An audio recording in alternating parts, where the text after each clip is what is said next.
fantastic. This is GT racing right now. He's got traction, he's going with the outside of both of them. Maloney! Oh, he's taking Anderson. Anderson's up top now. Oh my God! Big crash. Oh my goodness, half the field's going to get rolled. It's very close. These guys are want to make their way through the field very quickly. Oh, there we go. Oh no! That's massive! This is it! This is over! I can't believe this! Oh my God! God, what?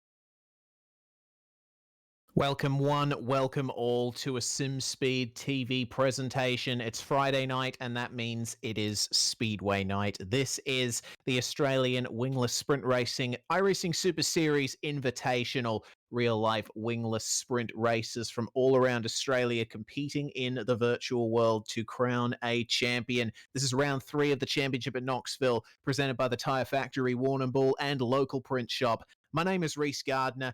Joining me in the commentary box is Cameron Dance. Cam, we come to what they call the sprint car capital of the world, and for good reason. Knoxville is a very wide, very fast track, and it's the place where sprint car racing is hallowed ground.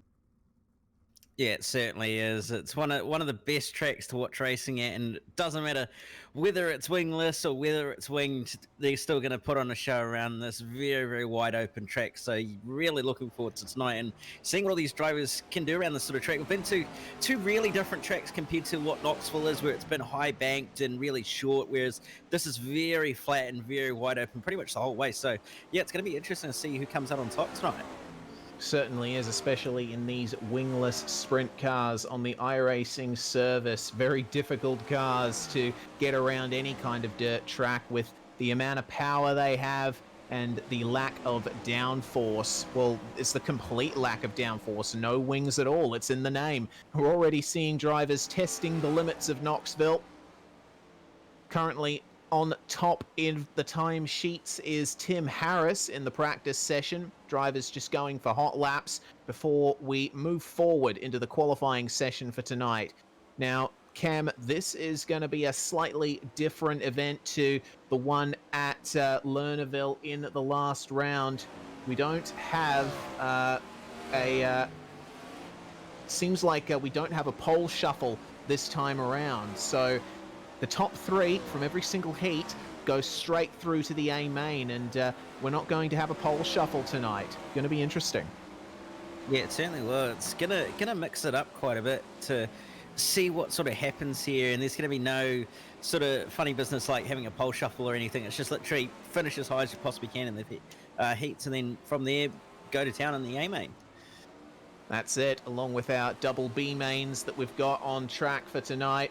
It's going to be 10 cars per heat in the heat races, only 8 laps per heat, and it's going to be a 40-lap A main for the racing tonight. So, a little bit shorter in terms of lap length than what we see at Lernerville, but certainly Knoxville, a track where you can hold it wide open and pick many places around the circuit to place your car. So, it's going to be a very fun 40 laps.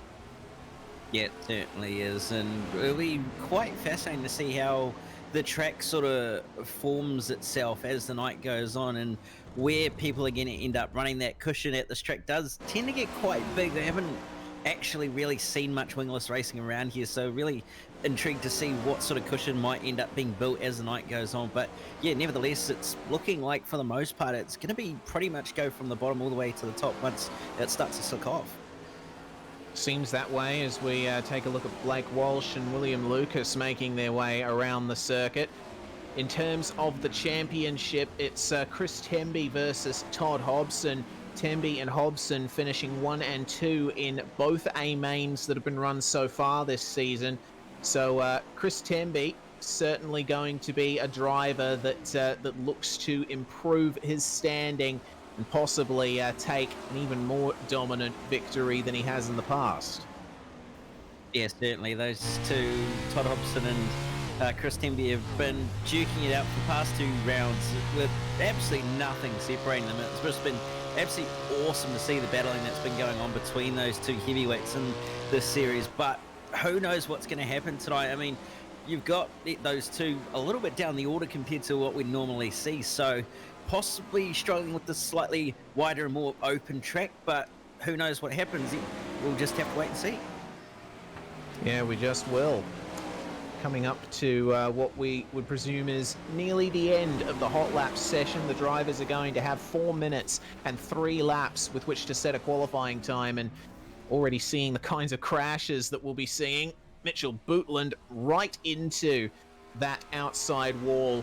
And it's a wall that runs the whole length of the way around the track. It's not like Lernerville, where if you push a little too hard, you go over the berm into no man's land. Here at Knoxville, the berm is on the inside of the track, and it's a bit difficult to figure out where it is on your first few laps around here. So drivers are going to have to be careful how much they cut the corners. Yeah, certainly, especially when it starts to slick up as well. It'll become more obvious as to where it is, but when it's more fresh like it is at the moment, it actually does make it quite difficult to sort of have a bit of a reference point as to where you need to turn, where you can turn in at the earliest, and where you need to place the car. And in these wingless cars, there's no wings either, so if you do actually hit that berm, you're going to be going for a bit of a ride if you're unlucky enough. Yeah, you certainly are. Well, qualifying is now live, and Amy Shute, one of the first drivers out on the track in her number 59 machine. It'll be interesting to see who manages to put together a good run, because these wingless sprint cars, a lot about momentum, and your pace on a previous lap can dictate how your following laps end up going. It's nice smooth lines from Amy Shute down at the bottom of the circuit. It's doing very well to keep that car planted and under control. Looks like there's almost no difficulties coming from the machine, and with a 17.510 first time out, well, right up to the top goes Amy Shute, but rapidly we're starting to see more times full in. Yes, certainly, and that's still a very, very solid tie from Amy Shute as well. Still currently at the top of the timesheets ahead of Ryan Harris, and that's just over, as Tim Harris just pips his brother to P2, but yeah, that's still at least half a tenth advantage around a track where, for these sort of cars, it's basically the Daytona of dirt racing, because you're basically flat out the entire time, and any small minor correction in the steering is going to hurt or gain you that little bit of an advantage in lap time. Certainly is. Casey O'Connell we look at, currently in 7th place, and the timesheet's just pipped to 8th by Luke Wilson. A little bit of contact of the wall there for Casey, so that's going to invalidate that lap in his run, and problems for Luke Redpath as well. Harley Park not managing any better than 14th. What about Dane Bentvilson? He's a driver that we certainly want to see further up the top of the grid. He's the 29 at 19 and 20 National Series feature winner. Up to 3rd place now in the qualifying session. Some excellent running from Dane Bentvilson. He's just gone P1 as well, pipping Amy Shute by 0.03 of a second. So that's an excellent run from Dane Bentvilson to open his salvo for the night. Yeah, it certainly is. And hey, it might be a very small margin, but you'll definitely take it if it means you get those little bit extra more points and you get those bragging rights at the end of the day. So that's a good run there by Dane to end up putting himself at the top of the timesheets. But yeah, it's very, very competitive regardless in this field, looking at the times, which are very, very close. In fact, there's a few who are even equaled on times as well. Yeah, for sure. It's going to be quite an interesting grid. that forms up for these heats. What about Brady Baldwin with less than a minute left in qualifying? He's currently in 8th. Not able to do any better than a 17.666 in qualifying for now. Setting a 17.503 on his final lap, and that puts him up into 2nd. So absolutely excellent run from Baldwin in the dying stages of qualifying. Yeah, certainly, and that's made it even closer between between the gap of Bittenfelsen and P2. So, yeah, it's very, very tight at the top, and yeah, going to be quite interesting to see how the heats and the racing goes with the fact that the field is this compressed as it is. Yeah, exactly right. We've only got 13 seconds left in qualifying, so now we're going to start turning our attention to the heats. A couple of drivers still out there just sorting out the track, sorting out how their cars handle on a constantly evolving Knoxville Raceway. So for round 3 of the AWSR Super Series Invitational, the Heat 1 grid is now live. It's going to be Andrew Sayer who lines up on pole position. Todd Hobson is going to join him on the first row. Ryan Harris and Dane Bentl's in 3rd and 4th. Brody Thompson and Mitchell Bootland on the 3rd row. Declan Brownsy, the photographer, in 7th place, sharing row 4 with Brad McCarthy. And our 9-car grid for this heat rounded out by the number 13 of Jamie Mills. Now, first heat of the night, this is where we're going to start to get an idea of how the racing is going to evolve over the course of this event as they pull away behind the pace car. Now, Andrew Sayer is another driver that we've seen good performances from last round at Lernerville. He really put himself in the good books with his performances, so he's hoping to repeat it here today. Yeah, he certainly is going to be hoping to repeat it today and score some more points towards this championship. But you really can't rule out any of those top 4 or 5 and possibly winning this heat or making it through to the automatic transfers for the A main. So you really got to be having to watch this one because it's going to be very, very tight and it's going to be very competitive. Yeah, it certainly is. 1 lap complete under pace conditions. There's going to be one more before the iRacing green flag flies and we can go racing in Heat 1. But the start here at Knoxville is something that I'm interested to see because the track being as clean as it is, you'd think that one particular side of the grid may not have an advantage over the other, but we will have to wait and see how Andrew Sayer decides to dictate the start here. He might run it all the way up to the top and then make a tight turn and straight line it towards the green flag, or he might just stick to the inside and get on the throttle as per normal. Well, the pace truck has come in. We're getting ready for the green flag now, and we are away. And that's a mistake in the background. Already 2 cars coming together. That's Mitchell Bootland and Brad McCarthy who have come together. But Andrew Sayer leading the race out of turn 2 for the first time. And problem for Todd Hobson, fishtailing, making contact, and that is going to put Ryan Harris all the way to the back of the grid as well. Some contact there with the sliding Hobson. Well, that's given a big advantage up the front to Andrew Sayer, and it means that Dane Bentfelsen is now safe, for the moment at least, in 2nd. Yeah, certainly not an ideal start for Todd Hobson or the car of Ryan Harris either, but nevertheless, it's pretty much clean sailing out the front for Andrew Sayer and Dane Bentfelsen. They just need to pretty much finish at this point, especially with the gap they've got back to Brody Thompson in P3. So this is going to be quite interesting to see if Todd Hobson can get on by. This fresher track doesn't seem to be helping him all that much, but he seems to be trying to use that bottom line to his advantage, but not quite enough at the moment. It seems like the bottom line is where it's at the moment in terms of grip. Have a look at Hobson getting on the throttle a little bit earlier and maintaining some momentum. He might try it, slide down the inside. He goes for it almost on Brody Thompson. But looks like Thompson just holding on to this transfer spot. Lap 5, they're only going to have 3 laps left when they cross the line next. And it's starting to close up for the lead as well because Dane Bentfelsen is right on the back now of Andrew Sayer for the lead. 3 laps to go now. Yeah, he's actually closed that gap up quite a bit, has Bentfelsen on Andrew Sayer in these last few laps, and Todd Hobson still struggling to find a way on by Thompson at the moment. But yeah, Ben Velsen doing a fantastic job to hound the back end of Andrew Sayer. He was just doing just enough to hold on to the lead of this race at the moment. But Ben Velsen looking very racy and trying to find a way on by down on the bottom side of the racetrack, but just can't quite get enough of a run at the moment. Well, he edges him a little further into 3 and 4 as they come around to take the white flag. Sayer's going to have to protect the inside for all he is worth, and you see Ben Velsen trying to line up a straight line launch down the back stretch, but it looks like he might not be able to do it. He drives it a little bit harder into the final turn, but it's not going to be enough. Andrew Sayer is going to come through and take victory in Heat 1 with Ben Velsen in second.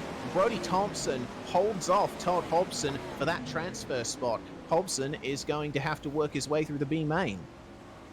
Yeah, he certainly will, and he's not really going to be too happy with that, but he tried everything he possibly could to get past Brody Thompson, but just couldn't quite find a gap in the end. So unfortunate for Todd Hobson, but he'll be sure to try and come through that B main and shouldn't have too many issues regardless.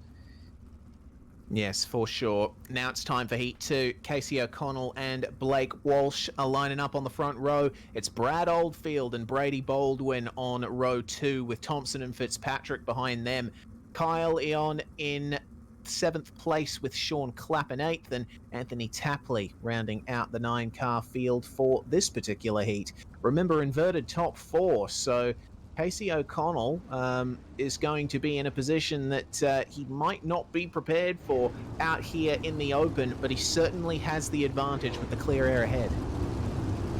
Yeah, certainly. It seems like that clean air seems to be the advantage that you want, is you're not really having to sort of fight anyone in front of you. You're just able to drive your own line and worry about what's going on in front of you, make sure you're making that car as straight as it possibly can be, whereas everybody else is sort of struggling to try and make any moves at the moment, especially with the fact that it's very much dominant on the bottom line at the moment. Yeah, exactly right. So that bottom line, certainly where it's at, but who knows? By the end of the heats, we might see the midline or the top line start to come into play. That's all in the future, though, and now we must deal with the present. The number 48 of Casey O'Connell would have been looking at the start that was made by Andrew Sayer in the first heat. He'll be looking to try and emulate that. The iRacing pace truck pulls its way into the pits, and now Casey O'Connell controls the field. He's waiting. Green flag. And that is a... Oh no, that's a messy start. Big messy start, and that's going to involve half the field. Cars coming together up at the front, and that means that Scott Thompson and Brady Baldwin especially now, at the back of this field. Yeah, that's not gone well for a number of drivers. Nearly the whole field was involved in some form or another in that wreck, but nevertheless, it's on for the lead at the moment between the 3 at the front. O'Connell, Walsh and Oldfield all duking it out, and O'Connell trying to go round the outside of Walsh, and he seems to have done it, and Oldfield just copping the wall. Oh, that's put him back down into 3rd place. You've got to be careful, these guys. They occupy the transfer spots. They aren't under threat from anyone just yet, but if they make mistakes, then Kyle Eon can make his way up to the back of this train. There goes Casey O'Connell trying up the inside of Blake Walsh. Can he get the power down? He can. It's a nice straight line run from Casey O'Connell, and he retakes the lead of the heat. And now Bradley Oldfield starting to use the high line in the opening part of the turns to try and get some kind of advantage over Blake Walsh, but doesn't seem to be working out for him when it comes to the straights. Yeah, it certainly doesn't quite seem to have the advantage that he would hope that it would have at the moment, as Walsh got very sideways in turn 3 that last time by, but still doing a reasonable job to hold off Bradley Oldfield. Oh, a bit of contact as well between the two of them, so Oldfield's still trying to find a way on by and making sure Walsh knows he's there. Casey O'Connell has been black flagged by race control. He was deemed at fault for that incident, and seeing the start, he did move off to the right and interlock wheels with the driver he shared the front row with, Blake Walsh. So ultimately that was what caused the awful crash that we saw in the opening lap of this one, so O'Connell may well take victory here, but it's not going to count.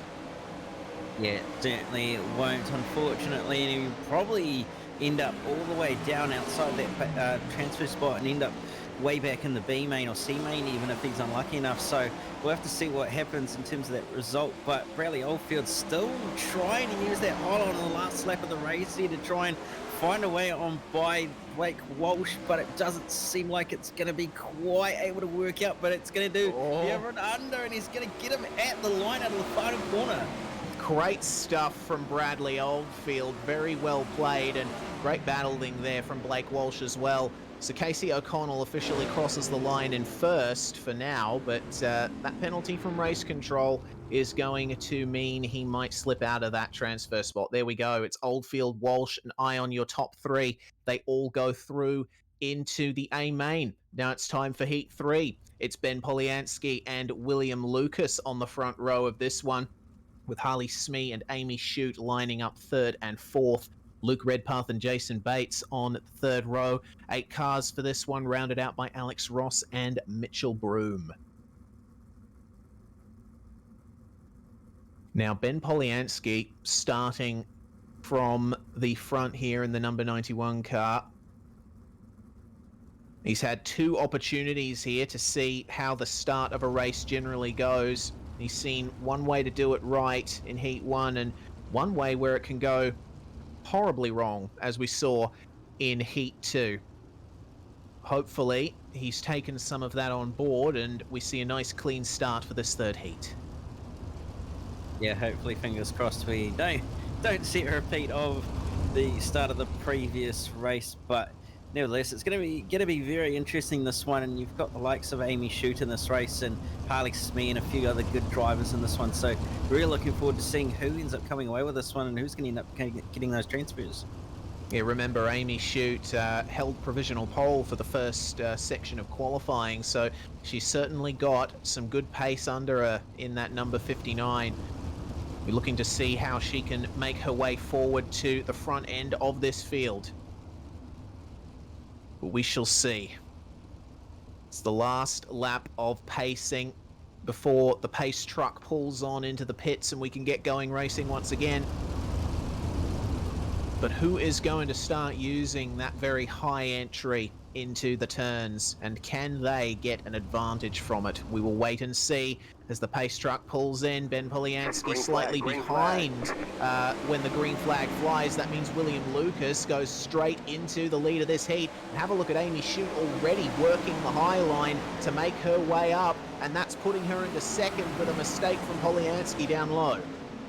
Yeah, Polyansky actually got up onto the boom and onto the hard pan even, so really lucky to actually hold on to that. Just seeing Luke Redpath end up spinning out just at the back of the field, but nevertheless, William Lucas going around the outside of Amy Shute to take the race lead back, but Shute coming back on the bottom side of the racetrack, hitting the inside boom as well. Oh, we got another spinner in the background. That's Ben Polyansky, our pole sitter. Unfortunate for him, but the racing continues. And William Lucas holding on to the lead now from Amy Shute, but right behind them, it's all going off for the final transfer spot. Harley Smee is the one who currently holds it, but he's getting chased down by Jason Bates and Alex Ross. Got to remember Mitchell Broom as well there in that 6th place. There goes Alex Ross up the inside. He goes for the slide job, but he hasn't been able to make it work versus Jason Bates, at least in the first part of the corner. He launches off and gets the position. For the lead, though, starting to close up. William Lucas, he's doing well to hold off under the pressure, but oh, Amy Shute, she overcooked it and lost all the momentum, and Alex Ross collecting her out of that. Another car involved, and another car involved again. Mitchell Broom and Ben Polyansky coming together. So that's, again, half the field involved in that, and it means that William Lucas is effectively unchallenged for this race victory. Yeah, really unfortunate for Shute there, and it was just a matter of the right rear just gripping up a little bit too much and just ending up losing traction. So really unfortunate there, and just a matter of what happens when you run that high side just a little bit too far. But nevertheless, it's really all about William Lucas, who's going to be walking away with this one very easily. Yes, indeed. There's still battling going on down in the field, though. We just saw Luke Redpath and Amy Shute trading places as Shute tries to make her way back up the field. And there we go again. Firing it up the inside is Luke Redpath, but Shute grabs him back. It's the final lap for our leader, William Lucas. And Harley Smee is really starting to draw up onto the back of him. He's taken the inside line, but William Lucas, round the outside, he's going to hold on to that momentum down the straight and take victory in Heat 3. Harley Smee in second, and Jason Bates is going to hold off the advances of Alex Ross to complete that top 3 and move forward to the A-main. Yes, a very, very interesting top 3. They're not really what we would have expected out of that heat with who was in it, but nevertheless, it is one of those things about dirt racing is anything you can and usually does happen. So once again, the unpredictability of this racing really turning things on the head. Yes, indeed. And that's the grid for the fourth and final heat of the night. Jake Warren and Luke Wilson on the front row. Chris Temby, the championship leader. He's starting from third alongside Tim Harris. Harley Parr and Stephen Haitley on the third row, and Matthew Mills and Parker Everly round out our final heat grid of the night. Now, this one I'm really looking forward to seeing. Chris Temby starting from third in the number 89 machine. We know how quick Temby is. He put on some great performances at Lernerville. Yeah, he certainly did, and he put on some fantastic performances at Lanier as well. So definitely going to be the one to watch, and probably Tim Harris as well, if he can stay out of trouble and not have any bad luck on his side tonight. So we'll see what happens on that second run, whether they can move forward into that front of the field. But yeah, it's going to be just all about making sure you don't make any mistakes at the end of the day. That's exactly right, and we have seen many a mistake being made in the heats as this night has gotten off to a quite the interesting start. Certainly been a fun league so far. I'm looking forward to seeing where the rest of this championship takes us, but starting that last lap before we go green, and we're prepping for the drivers to put their right foots down and make some noise. In comes the pace truck. Luke Wilson and Jake Warren on the front row. Stephen Temby, you can see, looking for a little gap there at the start and tipping it right into turn 1 right away. Tim Harris had a red hot go at it too. Luke Wilson, though, with the run, he's trying, but he's failing. And Chris Temby, have a look at that, with the mother of all slide jobs, taking the race lead. And it looks like he's going to keep it. Yeah, fantastic job by Timmy to read the situation and just drive past everybody in front of him to take the lead after only 3 corners, pretty much. So really, really good heads-up driving there by Temby. But now Tim Harris is going to have his hands full with the car of Jake Warren, who's going to be in the wall with Harley Parr. But nevertheless, Tim Harris coming out of that with a P3 at the moment. Yeah, and he holds the final transfer spot, but it's definitely not over because Stephen Haitley and Harley Parr are looking very quick behind. They seem to be more concerned with each other than him, though. We'll have to wait and see how that one goes. But Chris Temby starting the 4th lap and setting some stonking lap times at the moment. He's running the high line extremely well at the moment. You can see everyone is starting to move up to that high line now. Yeah, certainly, and you can just start to see that bottom side of the racetrack start to take it a bit of slick coming into it, and is making things a little bit more difficult to try and get the power off the corner out of turns 2 and 4. So kind of going to be interesting to see what happens off these starts in these later races and these consolations and in the A main, when the track's going to be a bit more worn on the bottom side of the racetrack. Probably going to have the drivers starting on the top side to have a bit more of an advantage, but nevertheless, it's really starting to heat up for that P2 position. It certainly is. Wilson not having as large a gap back to Tim Harris as he did as they start lap 6. Have a look at the pace that Harris is carrying through the corners. He just seems to be able to carry a little more mid-corner speed, and Wilson a little bit up into the cushion. That's given him the advantage for now, but Tim Harris really putting on the pressure. Looks like Jake Warren has unfortunately had another spin. Very unfortunate for our pole sitter. The final lap has begun for these guys. and it is on between Luke Wilson and Tim Harris for this second and third place. Down goes Harris to the inside, and he's probably going to take it. Chris Temby is going to take victory up ahead of these guys, but it's a dead heat between Tim Harris and Luke Wilson for that third place, and it looks like Harris managed to grab it. Yeah, and by barely anything, just under a tenth of a second was the difference at the line between second and third, and Tim Harris only just had enough of a gap. So great job by the top three to put on the show they did, but now it's going to be all about the C main.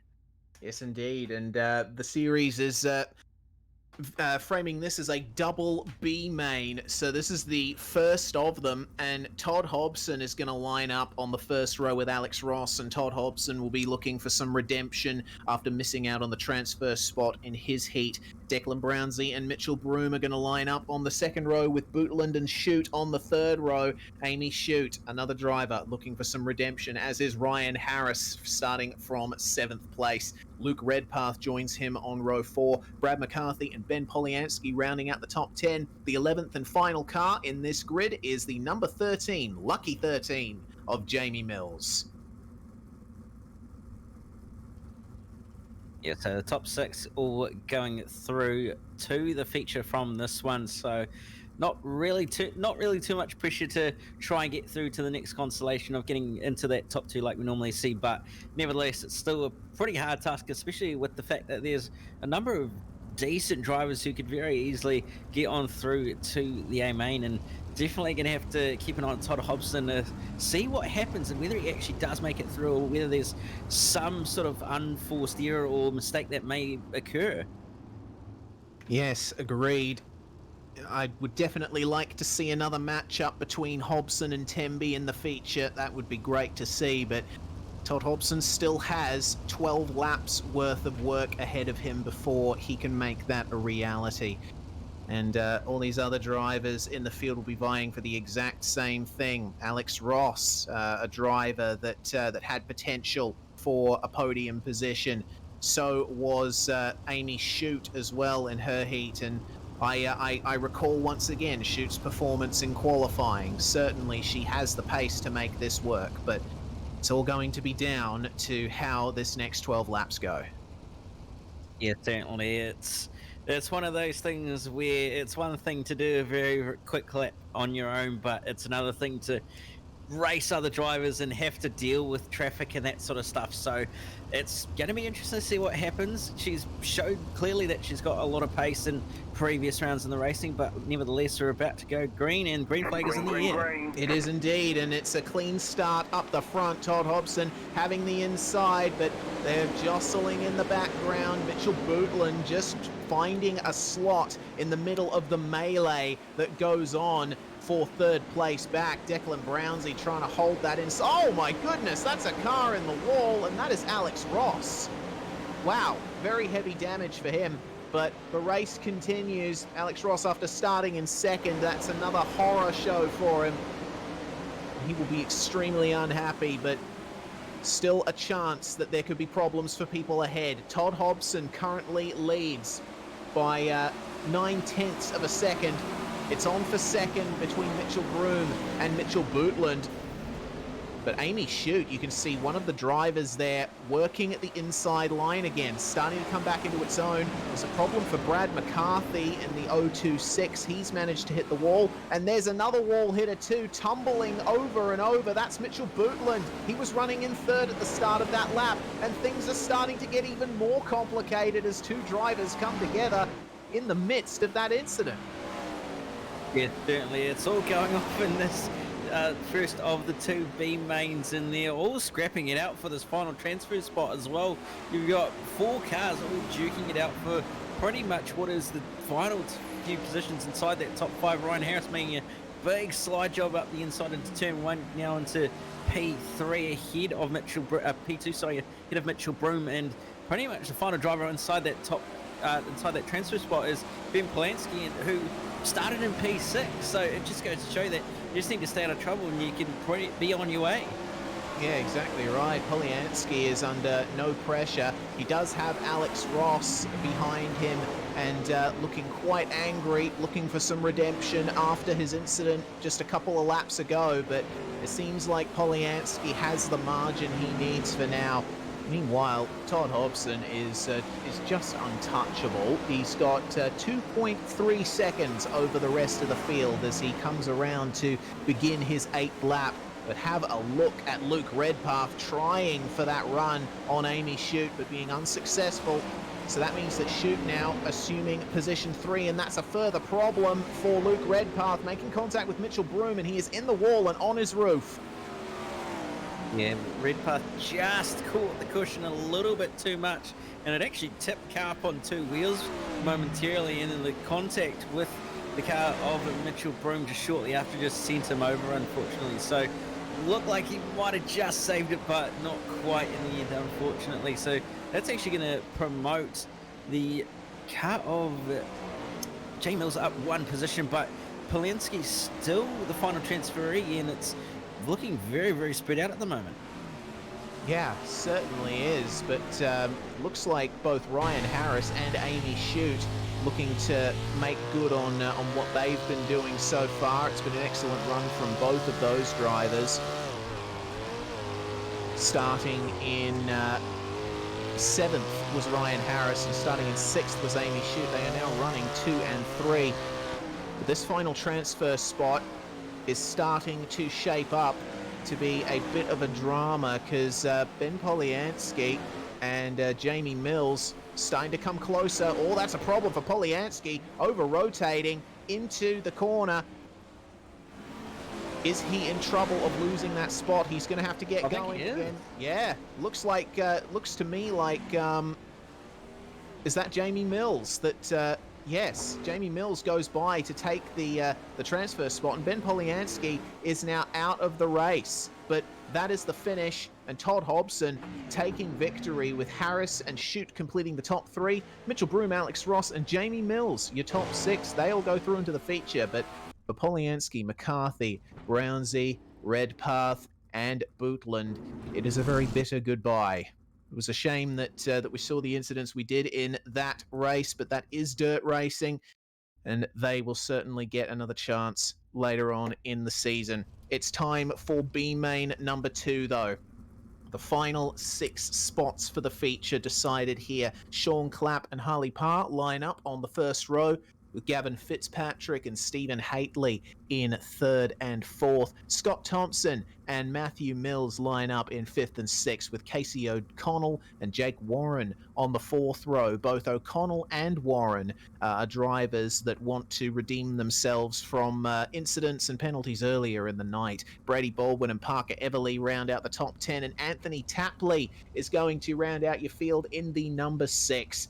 They are all away and getting ready to go. 12 more laps of racing before we can get going for the feature.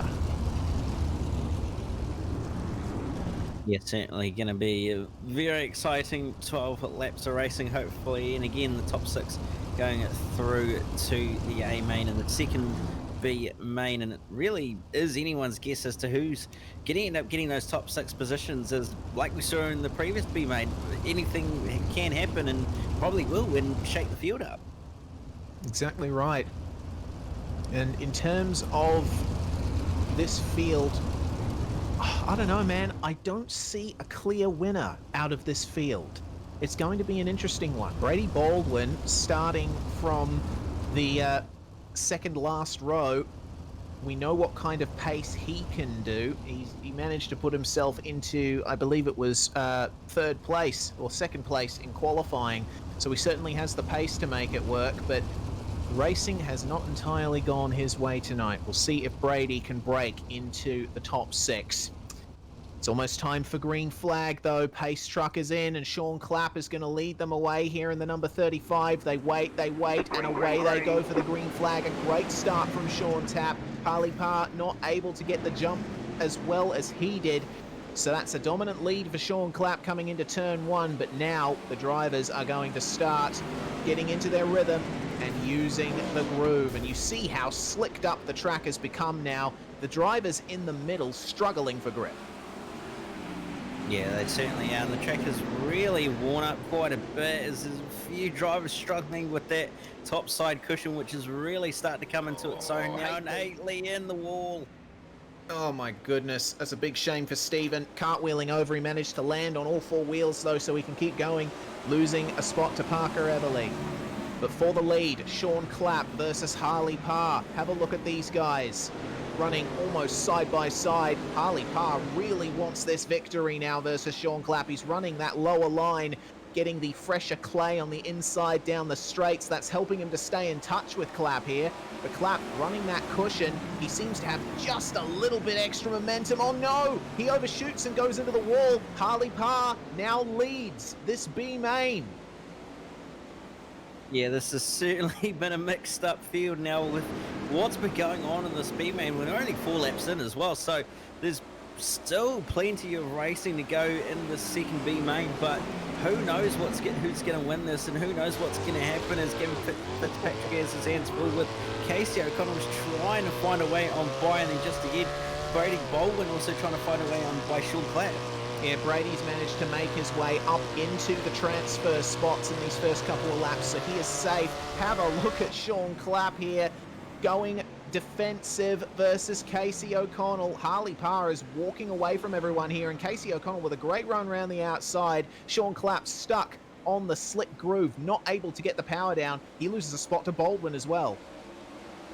Yeah, certainly he does lose a spot to Brady, who's doing a really, really good job actually running that bottom side of the racetrack where there isn't really a lot of fresh clay at the moment, but there is just enough to stick your right rear on and have enough of a drive off the corner. So Brady doing a really good job running that bottom side of the racetrack, and is actually starting to catch the drivers ahead of Casey O'Connell and Harley Parr as well. So we'll see what happens in these next few laps, but 20.1 from Harley Parr and a 20.1 from Brady, so he's matching the leaders just from running the bottom side of the racetrack.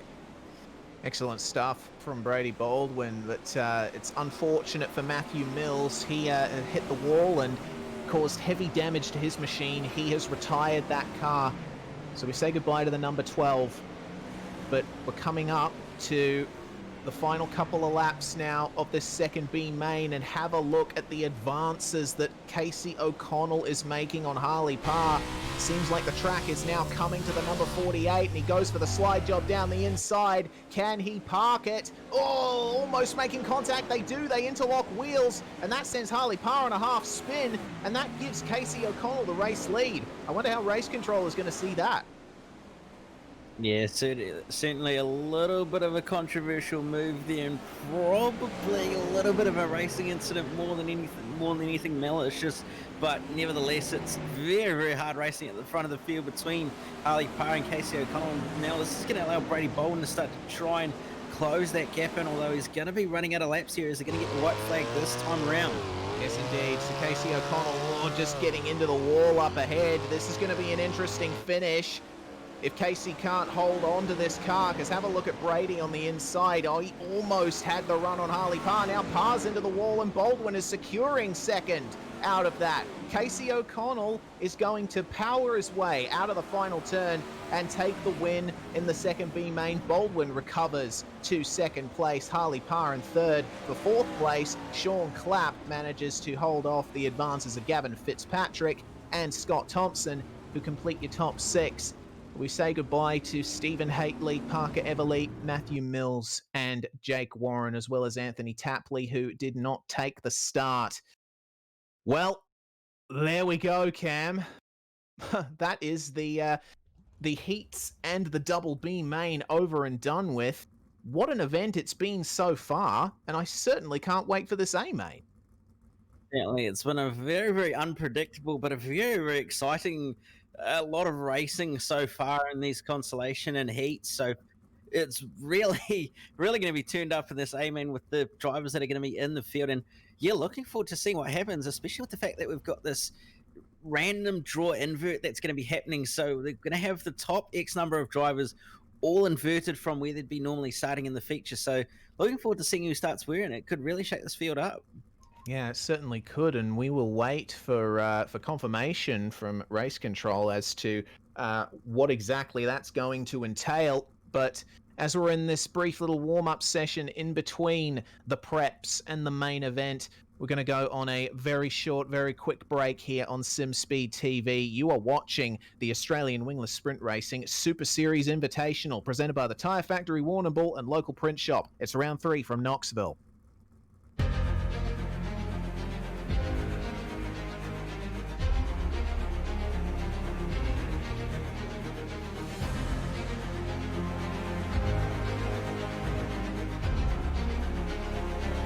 This is fantastic. This is GT racing right now. He's got traction, he's going around the outside of both of them! Maloney! Oh, he's taken Anderson! Anderson's up top Oh here! my god! Oh, big crash! Oh my goodness, half the field's gonna get involved. Second very close. These guys are want to make their way through the field very quickly. Oh, there we go. Oh no! That's massive. This is it. This is over. I can't believe this. Oh my God. God, what?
You're watching SimSpeed TV. This is the Australian Wingless Sprint Racing iRacing Super Series Invitational, presented by the Tyre Factory Warrnambool and local print shop.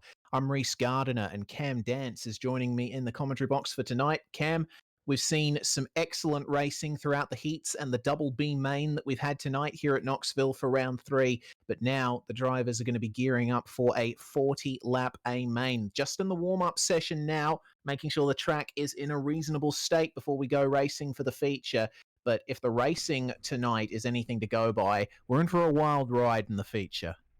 Yeah, we certainly are. It's been an amazing night of racing so far in the heats and the B mains. So looking forward to seeing what this feature's going to put on and who's going to come away with the win. Is it going to be a Temby and Hobson show once again, or we're going to see someone else step up to the plate? Who knows? It's really going to be all about just making sure you don't put it on the wall at the end of the day. Exactly right. So the grid is up there, and we will see what the invert is, because remember, the top X amount of positions getting inverted for this A main, and we have yet to see exactly how that's going to pan out, but it's certainly going to make for an interesting feature. These are the drivers that are lining up for this 40 lapper at Knoxville. But the actual starting order is going to be slightly different from this, because in the Oceanic Dirt Sim Events Pantheon, we manually run the first 4 laps of the race and dedicate it to swapping positions, making sure the grid is all formed up correctly, and then we go racing for the remaining amount of set laps in the session. So now the drivers that we'll be looking at, the likes of Chris Temby and Todd Hobson. Todd having a bit of a rougher time of it, having to make his way through the B main in order to get into the feature this time. But certainly another matchup between he and Chris Temby has got me rubbing my hands, Cam. Yeah, it certainly is. Those two have put on a fantastic show in the past 2 rounds to make things very, very spicy in the championship. But yeah, who knows what's going to happen with the fact that Todd's starting a little bit further down the field than you'd probably hope, down in 13th. But nevertheless, he's clearly got a lot of pace and knows what he's doing, so he shouldn't have too many issues coming through the field. Yeah, certainly shouldn't. Well, we shall see about that when we get going. Pace truck has pulled into the pits, but now there's going to be an extra couple of laps for the drivers to form up, as they are demanded by the results of the night previous. So here we go. This is one of my favorite stages, the big shuffle. And then if history is anything to go by, it's going to be a 4-wide salute to come up to the 40-lap A main. We got to remember, Cam, as well, there is a limit on the amount of cautions that will be thrown, as we saw last round. Yeah, it's only a 3 caution limit in this series, just to try and help produce a bit of good racing. So it's going to be interesting to see whether we have 1, 2, 3 or no cautions at all. It's going to be quite interesting to see what happens there, and really looking forward to seeing what this racing produces. Yeah, it's going to be a minimum of 31 green flag laps. And there is the 4-wide salute. What a beautiful sight it is. This is an excellent field that we've got for the AWSR iRacing Super Series Invitational. A whole host of wingless sprint drivers from all around the real racing world in Australia. We got the likes of Chris Temby in here, beating Todd Hobson in real life to win round 5, the 2019 ML Automotive Nyora Wingless Series. So they've got a history in real life. Can they replicate it on the virtual track like they did at Lernerville? The field is forming back up now into 2x2, and Chris Temby is going to be the one starting on pole position on the inside. Yeah, Brian Lucas going to be starting beside him, with Bradley Oldfield going to be starting in 3rd, and Andrew Sayer in P4. So top 4 invert only for this one, but looking forward to it. Indeed. Well, it's one more lap under pace conditions for these guys. Oh no, I'm mistaken. It is the green flag and we are away. And Chris Temby immediately securing that lead on the first of 40 laps, seeing some cars finding the wall and up the back. Oh, we've got a big incident and a caution. Brady Baldwin along with Todd Hobson out almost. Brady Baldwin sent cartwheeling, and Todd Hobson all the way at the back of the grid here. So our first caution is out before we even got a couple of turns into the race. Here's a modem simulation replay of the view on board. And oh my goodness, that was quite messy. That's on board with Brady Baldwin, and that's the view that he had. a very violent start to the feature for Brady. Yeah, certainly, and not an ideal one for Todd Hobson either, who just came together slightly with Jason Bates, who had a bit of contact with Casey O'Connell through turns 2, and from that point, unfortunately, Hobson spun out, and Brady, with nowhere to go, just clipped the left rear of Todd Hobson, and over she went. Yeah, that's Kyle Ion in the 021 who was on his roof just before. He's had to bring it back to the pits and retire from this one. Big shame for Kyle, and I'll just go back quickly and see what caused that for him, whether it was contact with another car. Seems like he lost it on his own once the caution came out and just went up into the wall and it flipped him over. So very unceremonious way for Kyle Ion's race to end. But it's Chris Temby who's managed to maintain this lead, followed by the number 51 of Bradley Oldfield in second, and William Lucas running in third. Andrew Sayer is back in fourth, with the top 5 rounded out by Dane Bentvilson.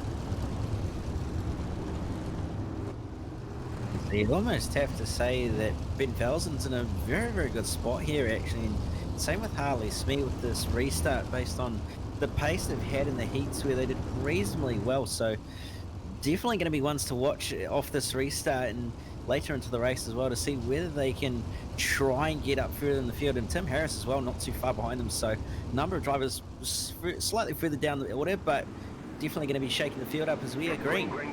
Yeah, and it's a nice clean start from Chris Temby. Hooked that up really nicely and immediately to the inside. The track has been reset for the feature, so we're going to see the track evolve as this feature continues on. And Temby under a lot of pressure now from Oldfield. They're starting to jet away from the rest of the field here. Oldfield keeping Temby honest.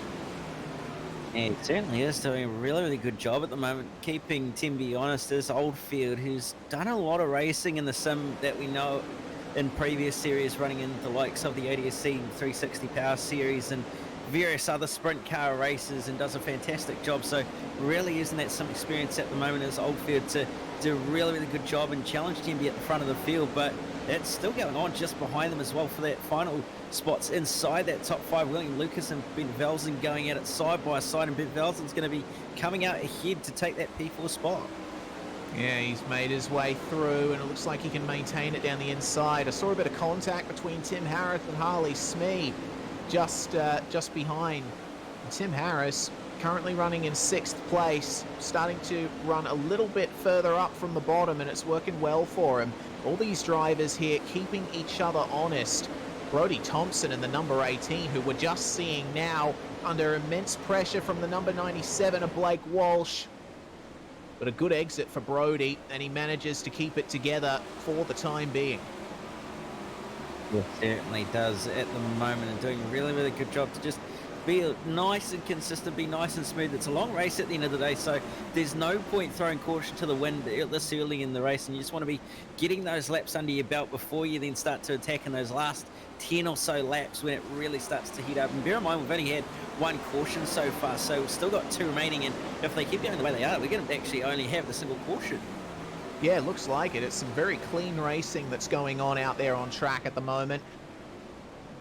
Tim Harris and Dane Bentvilson still fighting, and my goodness, have a look at that from Ryan Harris. Big slide job on Harley Smee. They've been battling for the last couple of laps, and Harris, I think, has had enough. He's going to try and get through here on the inside, but can Harley Smee keep up the momentum on the high line? He certainly can, but he knows that he's in trouble there from the other Harris brother. And it looks like Ryan just getting on the throttle a little bit better, and he's taken it. But for the top 2, it's business as usual with Bradley Oldfield harassing the back of Chris Temby here. And have a look at the line experimentation there. Oldfield going for the high entry and low exit. You can see the momentum that gives him down the straights. Yes, certainly. It's really, really helping him at the moment to just run that slightly higher line to get a bit more momentum out of the corners, but he's got it. Oh, has he? No, he just pushed a little bit too hard. In the mid-corner, he's got the drive, but Temby is on the inside. He takes the position back. This is a titanic battle for the lead of this feature. I'm loving every second of it. Temby slightly into the wall, and it is on behind them, because have a look at Andrew Sayer passing William Lucas around the outside. And Lucas under a bit of trouble here from Tim Harris. In the number 9, he fires it down to the inside and takes that position from him. So that's sorted these guys out for at least another lap. But these two up the front, Bradley Oldfield holding the lead of the race from Chris Temby, doing very well to have secured that lead for now. Yes, certainly, and he just needs to focus on trying to build a gap more or less, and trying to focus on not making any mistakes from this point onward. Does Oldfield and running slightly higher, trying to make that slightly top side come towards it, but just can't quite seem to deal with the fact that there's a lack of cars running up there. So we'll see what happens as this feature progresses, but it's still 100% on for those positions just inside that top 5, and also further back as well for those inside that top 10. You've got Amy Schukarli coming under pressure from Ryan Harris, and has Block Walsh not too far up the road. Harris running that higher line compared to the lower line that shooting there and running. Yeah, of course. It's quite the interesting working through around a circuit like this to see where the grip is. There's an awful lot of drivers that take their chances around a place like Knoxville, and you see just lifting the front wheels was the number 1. Oh, that's a big crash. That is huge. That's going to have to be a caution. Oh no, he's immediately gone off the circuit, so there is going to be no caution. I'm gonna wait. I'm gonna see which car that was. It looks like it might have been the number 41 of Jason Bates. Indeed it was, and it looked like he just clipped the outside wall down midway through turn 3 and 4, and just unfortunately from that point went up and over. It's a move for the lead again. Temby trying the slide job on Oldfield, but Bradley keeping the momentum up beautifully on the inside and parking it up on the high line. Can Temby straight line the exit here and get the momentum he needs? Oldfield keeping the traction up very well in the number 51, but it looks like Temby is starting to really stake his claim for this victory now. Look at him pull away. Yeah, certainly doing a really, really good job running right up here. There's the wall. There we go. Bradley Oldfield losing that momentum, trying the slide job on Chris Temby, and oh, he's gotten collected by the field just after the caution came out. How would you be? Oh no. That is not going to be a fun incident to deconstruct and dissect, Cam. We'll get a modem simulation replay of that one, because Chris Temby, feature winner last 2 rounds running, had this happen to him. So this is the onboard from Oldfield. Yeah, it's the onboard from Oldfield as we go and find it. Here we go. Here is the onboard from Temby. So there's Oldfield, just parks it on the cushion, losing that momentum thanks to the slide job. Temby really had nowhere to go. Yeah, he certainly didn't. Bradley Oldfield just slipped a little bit too much, and unfortunately left Temby with nowhere to go. And then shortly after, Sayer and Harris had nowhere to go as well, running right up on that edge and ending up collecting the car of Chris Temby. So they seem to have got away with it, but Sayer not so much. So very, very lucky for Tim Harris, but not so much for Temby and Andrew Sayer, who are doing so well at this point in the race. Yeah, exactly right. That's a big shame for the both of them. They are now going to join the list of retirements despite their fantastic pace, and both Temby and Sayer, I reckon, should have been further up to the front of the field. But that's the way of it. And we are under caution conditions for the second time here tonight. And there's probably going to be a cloud hanging over Bradley Oldfield's head as a result of that. Don't know how race control is going to look at that incident, but it's sure to be looked at. Green flag is in the air once again, and Oldfield gets a great start from the lead, and it's Tim Harris in second. Harley Smee getting balked a little up on the top line. You see a few drivers starting to use the lower line again, like William Lucas. But unfortunately, it seems that for Chris Temby, this night is well and truly over, and he is only going to be a spectator. The lead battle is not over, though, because look at Tim Harris. He is really keeping Oldfield honest. Yeah, he certainly is, and he's got his hands full with Harley Smee as well, who's trying to run slightly lower, but just doesn't seem to have the drive, and that top side really coming into its own at the moment and really being a lot faster than anything else is currently. They're going to be 13 laps to go this time by for those leaders, but Harris still doing a really, really good job to hold on to the tail of Oldfield. Yeah, he certainly is. Really keeping each other honest now. The top three, in fact, because coming with them is Harley Smee. Dane Bentvelsen is in fourth, and he's starting to pull away from the battling pack behind. And have a look at this fight. We got Ryan Harris, we got Blake Walsh, Amy Shute, and Alex Ross, and that is a problem there for Walsh, sent all the way to the bottom of the circuit thanks to contact. It's got Todd Hobson behind us as well. Oh my goodness! Big smash for Alex Ross. And this might be a... No, it's not going to be a caution. Immediately exits the circuit. That's a big shame for Alex. He was running quite well. Yeah, he certainly was running in that top five, and he just caught the outside wall down the back straight, which is very, very easy to do when these cars get loose, and that's Harris part in of the the wall. race. Tim Harris has gotten into the wall down the front straight. Sorry, Cam. And Alex Ross, the 2019 Australian wingless champion, out of this one, as we've seen with quite a few big competitors in these races. Here's the replay of what happened to Tim Harris. Just got up into the wall down the front stretch, and there was nothing he could do, because you can see just how high they are running that line. They're pretty much getting the right rear into the wall, and that's what happens when you push the envelope a little too far. Yeah, it certainly does it. Well, it certainly is, and did a fantastic job to actually recover that and not end up going any further backwards or ending up the fence even more. As big slide job from Harley Smee on Bradley Oldfield for the lead of the race, but Oldfield going to come back at him with a slide job into 3 and 4 again. This time going to be clean, but he's in the wall slightly. Just tapping, and you see that reverberate through the entire chassis of the car. So this is a very scrappy battle for the lead between Harley Smee and Bradley Oldfield. Got to remember, Tim Harris may have to start recovering very soon as well. But have a look at just how high they're all running now. No one wants to be down on that bottom line.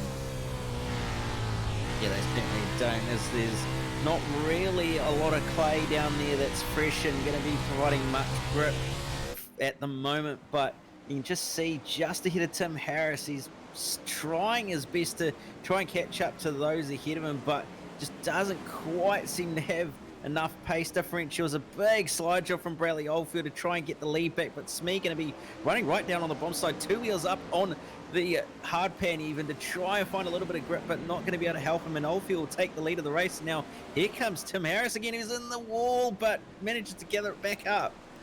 Goodness me, what a fight in this top three. They're fighting against the track as much as each other at the moment, and you see Harley Smee fire it into that first turn beautifully, and down to the inside once again. We're coming up to the final laps now, so this is going to be very crucial for this top two battle. Smee holding the inside and Oldfield running the high line as hard as he possibly can. He dips down to the inside to get the straight line exit. He wants this lead back, and he is going to take it with the mother of all slide jobs, but does he have... Oh, he just keeps it out of the wall. Only just. And they're going to run side by side again. 3 laps to go. No, 2. 2 laps to go for our leaders. It's all on for the lead in round 3 of the Super Series Invitational from Knoxville. Bradley Oldfield has had a very tough night. Harley Smee has had a rough night as well. Both of them making mistakes. The final lap is going to start, and Harley Smee is holding on to this lead, but Oldfield is powering his way around the outside. Will he be able to take it at the final corner? There has to be a slide job. No, there isn't. Harley Smee is going to hold the inside. And there's Oldfield into the wall. Harley Smee crosses the checkered flag line and wins round 3 of the AWSR Super Series Invitational. What a drive. Yeah, fantastic drive by Smee to end up coming from P7 on the grid as well to take the victory in this feature. And Oldfield gave it a red hot go, but just couldn't quite in the end and just managed to clip the wall on the last lap as well. But what a race for that lead. It was all on between those top three the whole way through. Certainly was, and there are the unofficial race results, and we have to give our commiserations to Todd Hobson, to Blake Walsh, Ryan Harris, Amy Shute as well, being involved in incidents throughout the race. But I think one of the biggest heartbreak stories of the night has to be Chris Temby. After starting on pole, he unfortunately retires from this race thanks to the unfortunate coming together with Bradley Oldfield earlier on in the feature. But there we go. That is the event. And now we wait on our post-race coverage, bringing driver interviews to you very soon from the top three. Certainly think that Bradley Oldfield, who we have just seen appear in the channel above us and joins us in the commentary box right now. Bradley Oldfield, congratulations on a second place, but man, that was quite the wild feature. Yeah, that track got real dicey towards the end. Just want to take the second to apologise to Chris early in the race. I don't know whose fault it was. I haven't had a chance to have a look at it, but you never really intend to do something like that. But Harley raced a good race. You know, he was fast at the end, and yeah, just really paid off for him.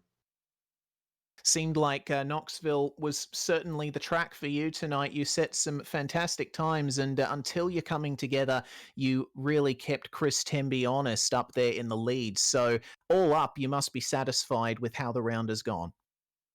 Yeah, pretty happy. Like struggled a bit in rounds leading up to this. Missed round two for personal issues. Round one struggled a little bit, but now I'm starting to find my feet. So hoping I can keep it like this. Yes, indeed. Well, with that second place, it's certainly going to help you in the championship standings, but missing around, it will put you slightly on the back foot. Nonetheless, it's certainly shaping up to be a very fun season if the racing from this round is anything to go by. Absolutely. You know, this whole group is run by a couple of people. They do an awesome job. Bit short-handed sometimes, but more or less they do an awesome job. So that's good. Well, Bradley, congratulations once again on your second place. From your place on the podium, is there anyone you'd like to thank or give shout-outs to? Just like to thank Callum, you know, who's helped me out, spotted me a fair bit, as well as United Sim Sports for always providing me with good equipment. Always been able to help me improve as a driver. But just like to thank Valvoline, Twizy Finance, West End Mazda, Paramount Isuzu Ute, Origin Graphics, Ultimate Dirt TV, SimSpeed for putting on the broadcast as well. Doing an awesome job. Thank you very much, Bradley Oldfield, your second place finisher tonight in the feature. The next driver we're going to talk to, Cam, is third place finisher Tim Harris, who had quite the dramatic second half of the race. You stood by with him. Yeah, it certainly was a dramatic second half of the race, Tim, but nevertheless on the podium, and you got to be pretty happy with that considering the bad luck that you've had over the past two rounds. Yeah, definitely. Always happy to get a podium here. Shame that we couldn't quite keep it up with those two up front. Sort of stood on it a bit there towards the end and hit the wall a few times and dropped quite a fair way back. But yeah, considering how the first two rounds went, we're pretty happy to be towards the front here towards the end of this one. Now, obviously, track conditions, probably one of the big talking points around this sort of round. Were you expecting the cushion to sort of come in as late as it did or as early as it did, or were you sort of expecting the bottom to have a possible advantage in some way? I was actually expecting the bottom to be a lot better than what it was. In our sort of testing before tonight, it sort of seemed that the top took so long to come in and just a lot of people were running through the middle. So I really expected the bottom to be there, but I did run it for 1 or 2 laps there and just had nothing for me. So we ran it back up top and rolled the dice with hitting the wall and got it a few times. And that's the way it rolls. Oh, it certainly does. Well, with Kokomo up next for the next round, are you looking forward to it at all? Yeah, I love Kokomo. It reminds me a lot of my home track up here in Toowoomba. High banks, good progressive banking running up next to the wall. It should be good fun. So hopefully it's as good fun in the sim that is in the. Yeah, certainly. Hopefully it is. But nevertheless, before we let you go, just any shout outs and any thanks you want to give. Yeah, definitely got to thank Brady and all the guys that are putting on these events for the AWSR while we can't be out racing the real deal. It's a big deal to put these on, and certainly appreciate it. Also got to thank all of our team partners here at Highline Motorsports. We've got Thy Designs, Autobarn Toowoomba, Dondex Sheds, Garages and Carports, ALE Clothing, Creative Customs, Precision Steering and Suspension, Foxrock Lab Australia, and Absolute Batteries Toowoomba. Well, there you have it. Your third place finisher, Tim Harris, and you are standing by with our feature winner, Reese. I certainly am. The 057 of Harley Smee joins us in the commentary box. Harley, congratulations on a sensational victory in round 3 at Knoxville. Your first win of the season. How does it feel from your perspective?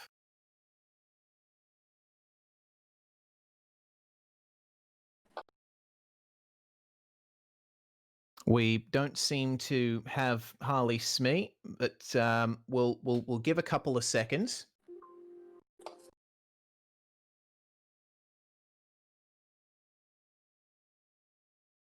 Harley, do you have us?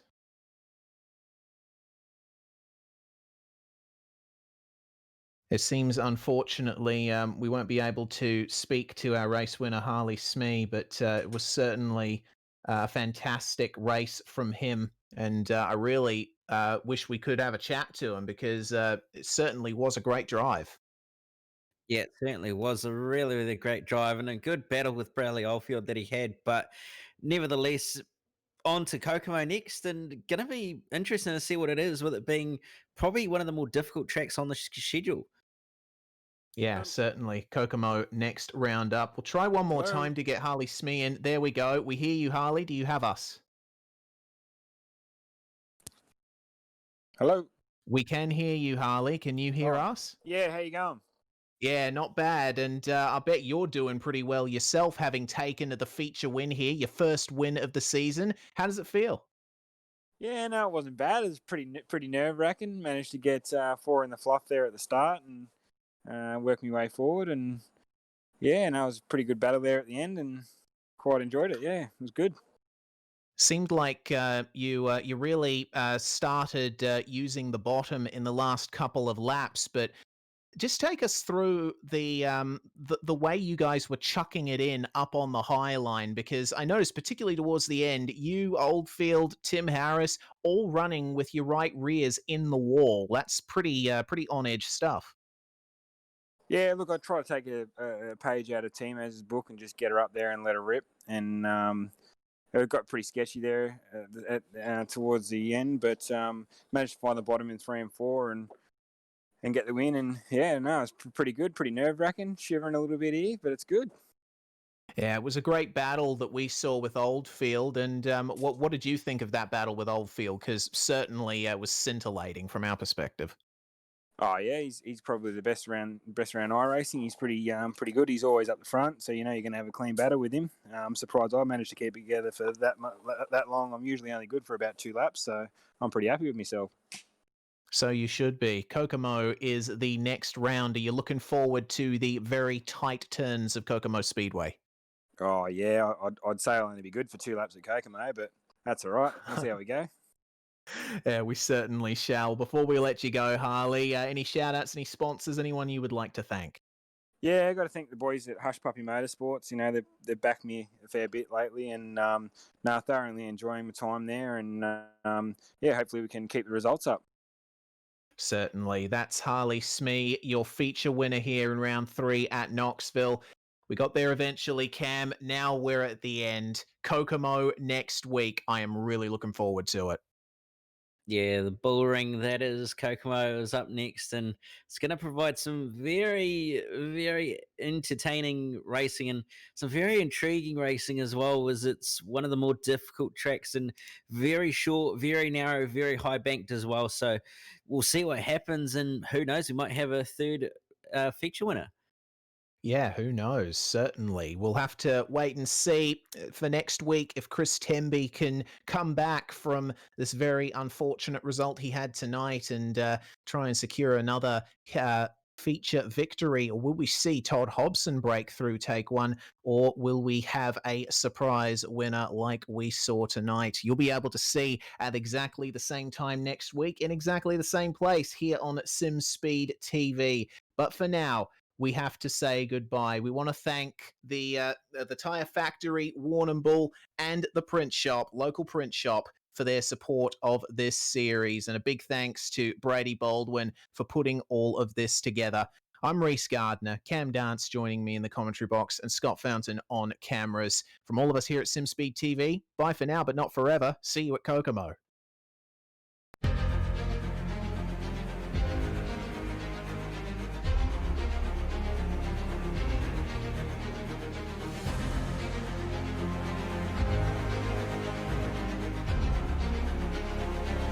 This is fantastic.